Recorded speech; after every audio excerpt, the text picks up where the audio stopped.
inflación, precios, déficit fiscal, mercado interno y externo, visión económica, con el licenciado en Economía y contador Néstor Alessandria.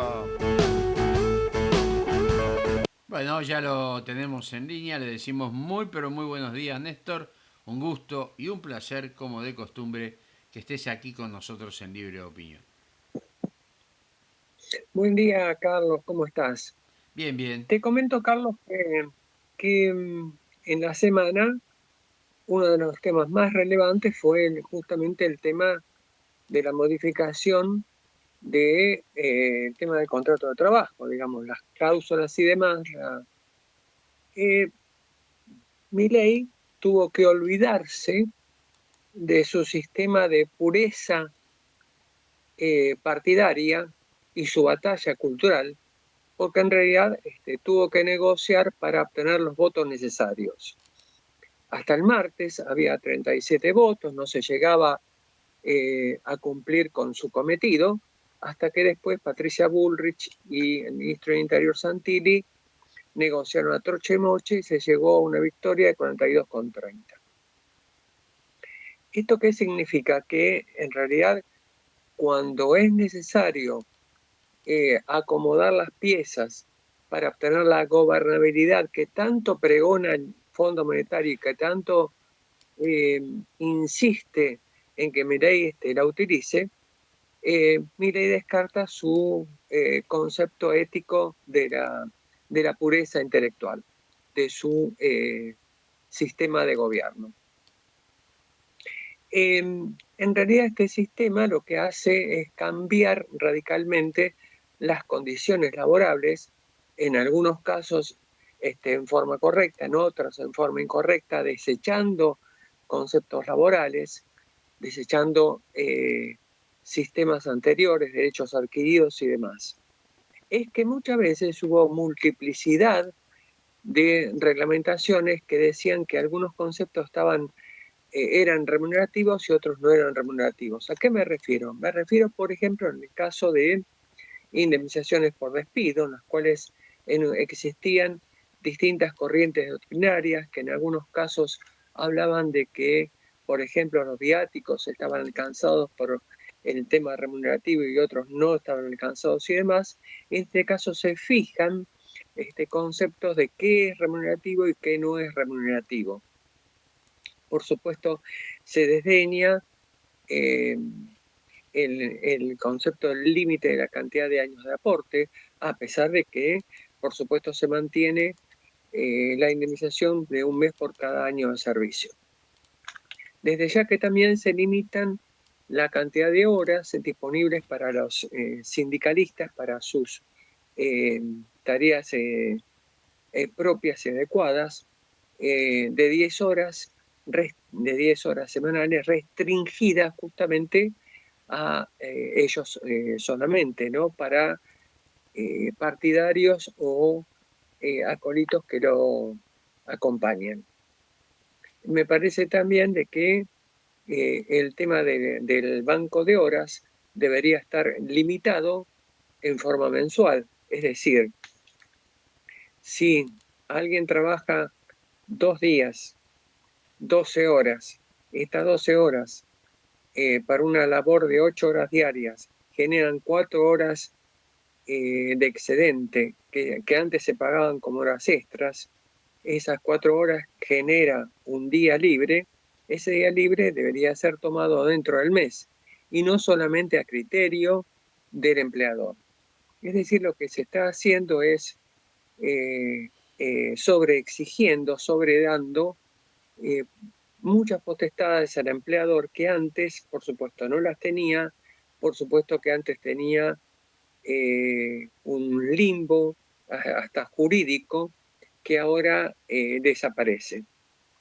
La primera pregunta que uno tiene que hacerse es si esto desemboca en un aumento de la cantidad de trabajadores o sea, un aumento de la oferta formal de trabajo. La respuesta es claramente no. La respuesta es claramente no, porque no depende solamente del cambio en las condiciones del contrato de trabajo para que exista una mayor oferta de trabajo. depende de las condiciones económicas del entorno que favorezcan una mayor inserción laboral. En la Argentina existe una informalidad creciente, esta informalidad creciente que ahora, con la aplicación incorrecta de la ley, porque muchas veces existen abogados que interpretan en forma lesiva el contrato de trabajo, entonces van a quedar mucha gente en la calle. Esta gente en la calle lo que va a hacer justamente es trabajar en forma informal, lo que va a aumentar la cantidad de trabajadores en negro, y esa cantidad de trabajadores en negro no van a aportar al sistema. El fondo cese laboral también es otro tema controversial, que va a ser manejado por empresas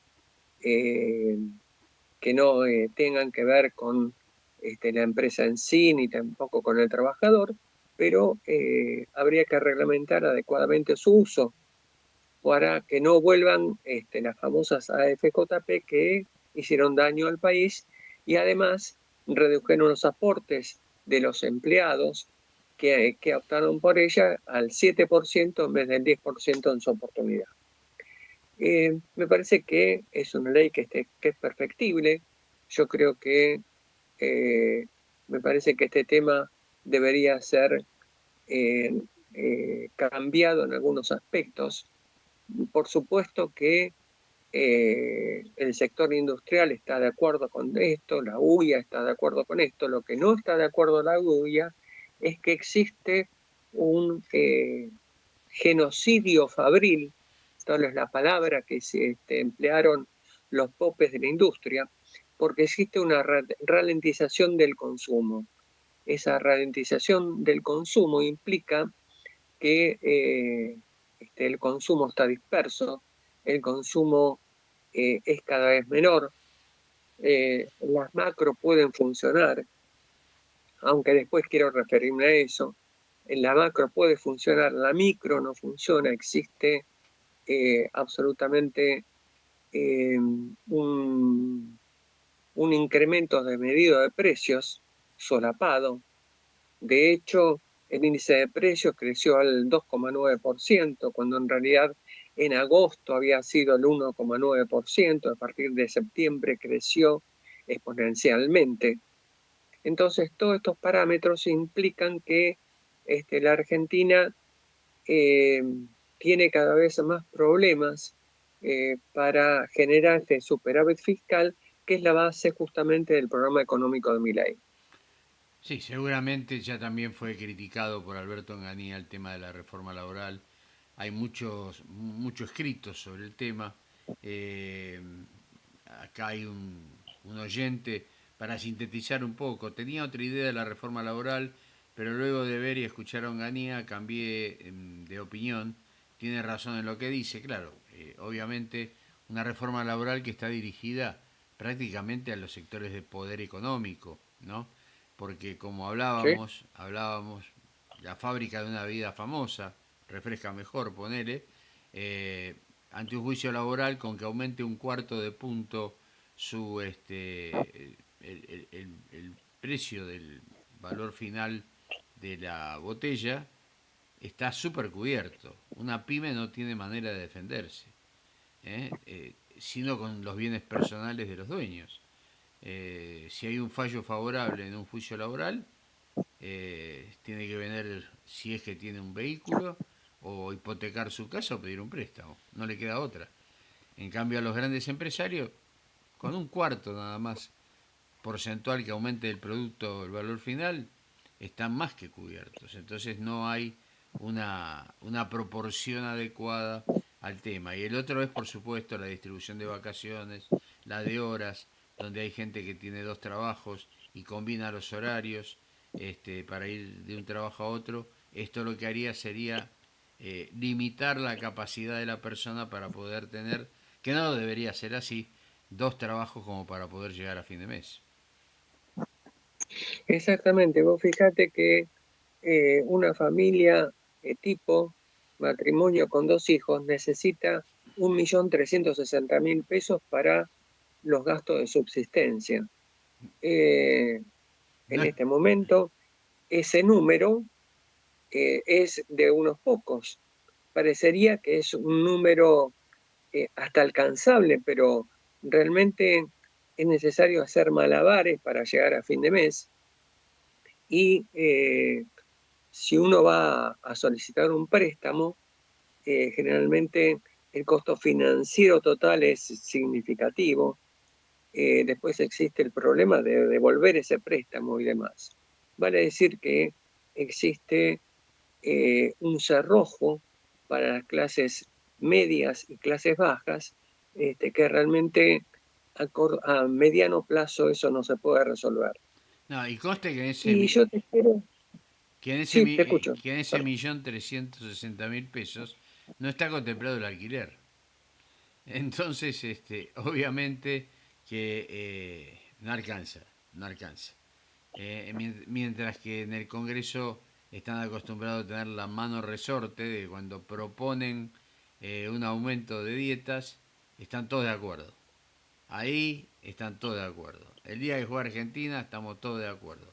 Pero para la gente, nada. Exactamente. Vos fíjate, y también hay un panorama significativo. Eh, no lo digo yo, lo dijo el propio ministro de Economía. Dice que los próximos 3 meses van a ser muy difíciles, pero tampoco ayuda al Poder Ejecutivo en esto. Vos fíjate una cosa que, por ejemplo, el gobierno de la ciudad aún no ha recibido los fondos que oportunamente le había succionado la nación por el tema del acuartelamiento policial que hubo en La Plata. Eh, Tampoco ha recibido la provincia de Santa Fe el importe correspondiente eh, al valor que abona a los representantes policiales por la reciente rebelión que hubo en sus filas. Ujú. Tampoco ha recibido la Patagonia los 100.000 millones de pesos que prometió Milei por el tema de los incendios del sur. Tampoco ha recibido la Patagonia el importe correspondiente a las clínicas del PAMI que han atendido justamente a jubilados y pasivos, y los médicos no han percibido sus importes. Me parece que este es un combo que es necesario decirlo porque por una parte se está diciendo que el valor de los próximos 3 meses va a ser significativo, mientras que existe por otra parte una serie de actos que lo que hacen es no prolijar la situación. Es que en realidad no es que el gasto aumentó, es que en realidad los ingresos se estancaron y además también existe una falta de financiamiento adecuado. Por ejemplo, si vamos al tema de los ingresos fiscales y demás, es cierto que en términos nominales, un 22% aumentado con respecto al 2025, Ujú. de enero con respecto a enero. Pero eso en términos nominales, porque en términos reales, es decir, comparado con la inflación, en realidad ha bajado. Eh, También ha bajado el tema de los ingresos aduaneros, ha bajado un 7,6%. Si ha bajado un 7,6% significa que existe menor actividad, que existe una caída significativa de esos ingresos que implican menor desarrollo. Eh, También existe un problema de financiamiento. ¿Por qué? Porque durante el 2025 existió un aumento de las obligaciones negociables de la empresa, de las empresas. Las obligaciones negociables son obligaciones, justamente deudas que se contraen para pagar vencimientos que tengan una determinada explotación. Eh, Esas obligaciones negociables implicaron que la empresa trajo dólares. Al traer dólares, el Banco Central se abasteció y pudo comprar durante el 2025 a tal punto que, por ejemplo, esto continúa en el 2026, ya ha comprado 2.000 millones de dólares. Pero este fondeo ya muestra signos de debilitamiento. ¿Por qué? Porque Argentina todavía no ha bajado su riesgo país, por lo tanto, todavía Argentina es una economía de frontera. El último tema es un tema de tiempo también, para contradecir las palabras del ministro de Economía. El tema de tiempo es que existen 3 meses todavía para que existan ingresos de la cosecha gruesa. Es decir, que en estos 3 meses van a ser significativos los aumentos que ya están viniendo y que obligan a la gente a aumentar sus ingresos, a cuidar sus gastos para poder pagar la factura de los servicios, mientras que existen signos significativos de una ralentización del consumo que vaya a saber que nos depara esta actividad económica. Así es. Perfecta descripción, Néstor. Nos estamos viendo el sábado mediante y que tengas un excelente fin de semana vos y tu familia. Igualmente, Carlos, mis respetos. Vamos a la pausa y todo el deporte aquí en Libre Opinión.